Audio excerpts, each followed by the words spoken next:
allegedly some sort of a blackmail ring that is operating throughout Hollywood, and that artists that are producing music are actually being controlled via being induced into parties, and then what takes place is they're being recorded, and sometimes they're being recorded while they are committing sexual acts with minors. And something that we also saw in these docs is that these parties, at least a lot of them, are taking place in the Virgin Islands, which again just makes you go, what's happening here? Because Jeffrey Epstein, obviously his home, or he owned an island that was just off the coast of St. Thomas. So we hear that again. In a stunning revelation, Candace Owens has uncovered a purported link between Diddy and the notorious Jeffrey Epstein. Owens' assertions have ignited widespread controversy and conjecture, tarnishing Diddy's esteemed career. Detailing a sequence of interactions and affiliations, Owens has sparked vigorous debate, drawing provocative comparisons between Diddy's legal challenges and the tragic demise of Michael Jackson. So you're not going to believe this, but there is, in fact, a Diddy and Michael Jackson connection. Yes, the lawsuit that we have been covering and following, so much being revealed. You're not going to believe that somehow it is connected to Michael Jackson and his death. The lawsuit is absolutely crazy. Full stop. What if I told you guys that it is about to get even crazier, that there is directly a link to Michael Jackson's death? During a recent episode of her podcast, Owens delved deeply into Diddy's legal challenges and voiced apprehension over what she perceives as a concerning disparity in media coverage. Owens' outspoken comments triggered a flurry of reactions on social media, with many questioning why the media spotlighted Diddy's lawsuit instead of the extensively covered Jeffrey Epstein case. She hinted at a possible hidden agenda, suggesting that influential figures in Hollywood and politics could be susceptible to blackmail, potentially explaining their conspicuous silence on certain issues. And he is alleging that he has hours upon hours of recorded footage and pictorial evidence, which has been included in this document, to support his claims. And I have to say, these claims seem very credible. Owens delved deeper into connections, suggesting that the person accused of concealing Diddy's son's involvement in a shooting had formerly worked as Michael Jackson's head of security, present during the pop icon's tragic death. The commentator hinted that drastic actions, possibly including murder, might have been taken to safeguard the interests of those implicated. In her podcast, Owens underscored 5 pivotal aspects of Diddy's lawsuit, implying its ramifications could surpass even those of the infamous Jeffrey Epstein case. Through her social media posts, she voiced concern about the limited media coverage of Diddy's legal troubles, hinting at a potential conspiracy involving influential figures and blackmail. The Diddy lawsuit is absolutely crazy. Full stop. What if I told you guys that it is about to get even crazier, that there is directly a link to Michael Jackson's death? I want to be clear that when everything was going on with Michael Jackson, the lawsuits, his death, I thought that we were in full conspiracy theory territory when people were saying that Michael Jackson was killed. I actually know a lot of people that are in the industry. Owens reiterated her claims in a YouTube video, suggesting there's a covert agenda within Hollywood and the media to suppress coverage of certain lawsuits, shielding prominent figures from public scrutiny. Her statements have ignited controversy and skepticism, laying bare the intricate power dynamics within the entertainment industry and the potential consequences of legal disputes involving influential individuals. Michael Jackson's unexpected death at 50 in June 2009 shocked the world. Amid grieving fans, some enthusiasts speculated whether his demise was orchestrated. In an unexpected twist, investment banker David Dunn testified in the U.S. tax court in Los Angeles in early 2017, suggesting Jackson was on the brink of financial collapse before his passing. However, loyal fans and insiders believe otherwise. This disclosure has sparked speculation among online conspiracy theorists, with some positing connections to groups like the. Here's Owens' perspective on the matter. That Michael Jackson was killed, and I just thought, it just sounds too whacked out to believe that somebody intentionally killed Michael Jackson. Of course, why would they do that? And also, I was believing the media. The media was extensively saying every single day that he was a pedophile, even though he factually won his case.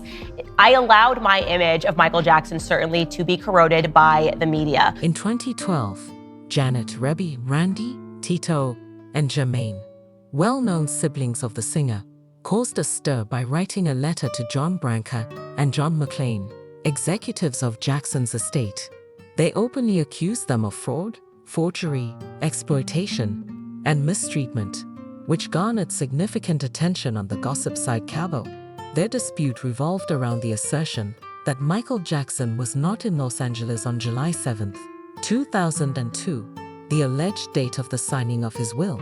This raised doubts about the authenticity of the document, delving deeper into the realm of conspiracy theories. LaToya Jackson, Michael Jackson's sister, further explored these claims, has publicly shared her belief about her brother's death, adding to the intrigue. His son recently revealed a note allegedly written by Jackson himself a few weeks before he died. In the note, Jackson expressed fear for his life and hinted at a plot to take it. The explosive allegations sparked heated discussions and prompted questions in the aftermath of Michael Jackson's incident and the lingering questions that ensued.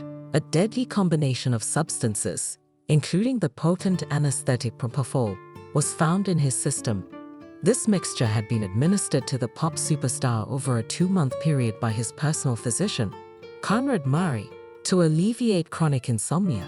Murray faced legal consequences for his actions, culminating in a conviction for involuntary manslaughter in 2011 and a subsequent 2-year prison sentence. During the trial, Murray's defense posited that Jackson's financial challenges might have influenced his behavior, but the judge swiftly dismissed any inquiry into Jackson's finances. Howard Weitzman, representing Jackson's estate, dismissed suggestions of suicide as highly improbable.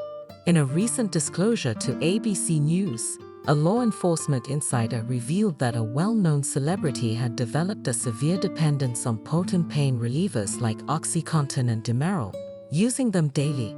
This revelation paints a bleak picture of the music icon ensnared by substances that tragically led to his premature demise. In recent months, Sean Diddy Combs, a prominent figure in hip-hop, has been embroiled in a series of legal disputes and allegations of misconduct. Once a symbol of wealth, Diddy reshaped the rap industry through his ownership of Bad Boy Entertainment, creating a sprawling empire that influenced fashion, media, and liquor, and profoundly altered the commercial landscape of rap. Understanding that there is allegedly some sort of a blackmail ring that is operating throughout Hollywood, and that artists that are producing music are actually being controlled via being induced into parties, and then what takes place is they're being recorded, and sometimes they're being recorded while they are committing sex with minors. I get whatever I want, Combs declared in a clip from his 2017 documentary, Can't Stop, Won't Stop, showcasing his unwavering determination.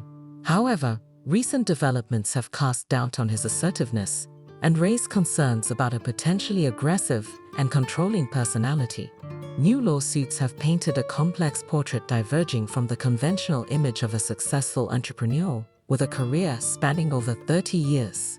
A detailed timeline contrasts pivotal moments in Combs' career with allegations emerging from legal proceedings.